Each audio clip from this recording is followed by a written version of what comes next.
જૂના સિહોર ખાતે ટીબી નિર્મૂલન અંતર્ગત કાર્યક્રમ યોજ્યો, જેમાં મોટી સંખ્યામાં લોકોએ લીધો લાભ. જૂના સિહોર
તો એને છે ને પોષણ હરખું મળી જાય એના માટે રોજ 500 રૂપિયા એના દર મહિને નાખવાના હોય ખાતામાં, બરાબર.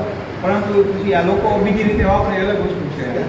બાકી એ કેન્સર હોય બધામાં થાય આપે સરકાર એમ, પણ એનાથી એવું બહાર એ ટૂંકમાં મજૂર વર્ગ હોય તો એને દાડી પડે, સ્વાભાવિક છે કે દવા હોય એટલે જનરલી એના ખાતામાં જ નાખવામાં આવે, કોઈને રોકડા નથી દેવામાં આવતા. હવે બધા એવું જ થયું અમારો નિયમ, કોઈને રોકડા પૈસા જ નહીં આપવાના, એટલે કોઈ બીજા વ્યક્તિને ન મળી જાય. દર્દી સારો ખોરાક લઈ શકે, જલ્દી સારા થઈ શકે એ આશયથી સરકાર દર મહિને ટીબીના દર્દીઓને 1000 રૂપિયાની સહાય ટીબીનો એક્સરે વગર લઈને હિતેશભાઈ છે મોટા દવાખાના સરકારી દવાખાના ત્યાં ટીબી વાળાને સસ્પેક્ટ હોય ડાઉટફુલ લાગે આપણે તો એનો એક્સરે અત્યારે થઈ જ જાય, એમાં કોઈ થઈ જ જાય, પણ આ લોકોને પ્રાયોરિટીમાં કરી દે છે.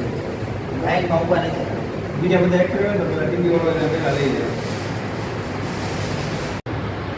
આજ રોજ ભાવનાથ આયુષ્માન આરોગ્ય મંદિર ખાતે વિશ્વ ટીબી દિવસની ઉજવણી કરવામાં આવી. જે દરમિયાન અર્બન હેલ્થ સેન્ટરના સ્ટાફ તેમજ લાભાર્થીઓને ટીબી વિશે સચોટ અને સાચું માર્ગદર્શન, ટીબીની સારવાર અને સલાહ સૂચનાઓ આપવામાં આવી.